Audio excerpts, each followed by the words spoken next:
ಮಾಡ್ತಿದ್ದೀರಮ್ಮ? ಶ್ವಾಸಕೋಶದ ಮಾದರಿ. ಹಂಗಂದ್ರ ಏನು ಏನ್ ಏನ್ ತೋರಿಸ್ತದ ಇದು? ಹೌದಾ, ಹೆಂಗಂತ ಹೇಳ್ತೀರಿ? ಓಕೆ, ಹೆಂಗೆ ಅಂತ ಹೇಳ್ರಮ್ಮ. ಹೌದಾ, ಹಂಗಂದ್ರೆ ಏನ್ ಉಚ್ಛ್ವಾಸ ಅಂದ್ರೆ ಏನಾಗ್ತದ? ಅವು ಏನಾಗ್ತಾವ? ಅವು ಎರಡು ಕೆಂಪ ಕರಿ ಕಾಣ್ತಾವಲ್ಲ, ಏನಮ್ಮ ಅದು? ಶ್ವಾಸಕೋಶಗಳು. ಹಂಗಂದ್ರೆ ಮಾನವನಲ್ಲಿ ಎಷ್ಟಿರ್ತಾವಂತವು? ಎರಡು. ಏನೇನ್ ಆಗ್ತದೆ ಬದಲಾವಣೆಗಳಮ್ಮ ಅದರಲ್ಲಿ?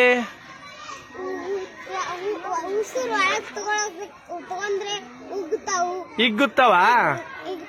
ಅದಕ್ಕೆ ಏನಂತೀವಿ?